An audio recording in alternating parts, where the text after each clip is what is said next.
Indonesia emas bukan hanya soal angka, tapi juga soal manusia.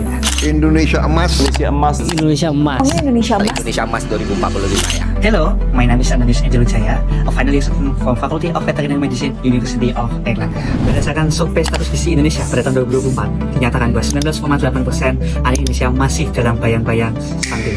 Menjawab tantangan ini, Indonesia mengadakan program makan bergizi gratis. Pada tahun 2006, ditargetkan mencapai 82,9 juta penerima. Tapi ada satu masalah besar, yaitu konsep supply versus demand. Menurut Epi Taufik, setidaknya diperlukan 8 juta ton susu untuk memenuhi kebutuhan nasional dalam mendukung MBG. Sedangkan produksi lokal kita hanya 1 juta ton. Menurut Agung Suganda, kita membutuhkan 0,7 juta ton telur tambahan dan daging ayam sebanyak 1,1 juta ton untuk mendukung program MBG. Untuk mengakali hal ini, pemerintah kita berencana mengimpor sebanyak 200.000 ekor sapi perah dan juga membangun 323 fasilitas industri ayam dari hulu ke hilir.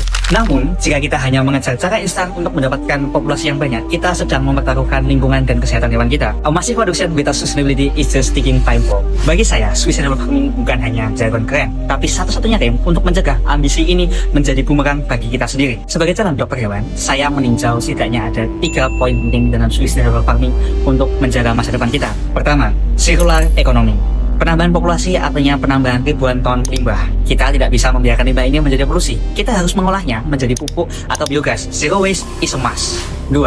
Biosecurity and One Health konsep. Kita tahu bahwa mobilisasi ternak secara besar juga menjadi gerbang bagi banyaknya penyakit.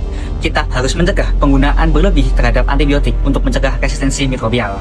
Solusinya dengan manajemen yang baik, biosecurity yang ketat, dan juga konsep animal welfare. Kita ingin memberi makan anak-anak kita daging yang sehat, bukan residu obat. 3.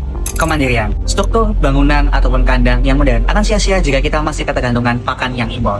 Kita perlu riset inovasi terhadap pakan lokal untuk membuatnya menjadi pakan alternatif yang murah dan berkualitas tinggi bagi ternak kita. Gagasan besar perlu eksekutor yang tangguh, dan saya mempersiapkan diri saya untuk itu. Menalitas atlet taekwondo mengajarkan saya tentang disiplin baca. Sebagai ketua UKM taekwondo, saya belajar bahwa kemenangan bukan soal tendangan terkuat, melainkan bagaimana kita memiliki strategi dan mental yang tangguh. Leadership ini saya asah lebih tajam lagi ketika menjadi ketua angkatan mahasiswa FK UNER tahun 2022.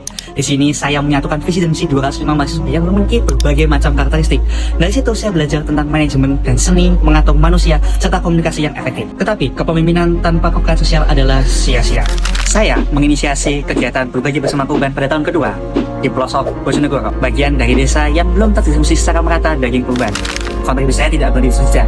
Saya menjadi mitra bagi peternak ayam skala rumahan atau skala kecil. Saya membantu menerjemahkan teks-teks literatur veteriner untuk membantu menangani permasalahan mereka sehari-hari. So, why me? Because I offer the complete package, a discipline of an athlete, combination of veterinary, and representative of leadership. Saya melihat Saran Pempeng bukan sekadar industri, tapi juga market leader yang sejalan dengan visi dan misi sustainable farming saya.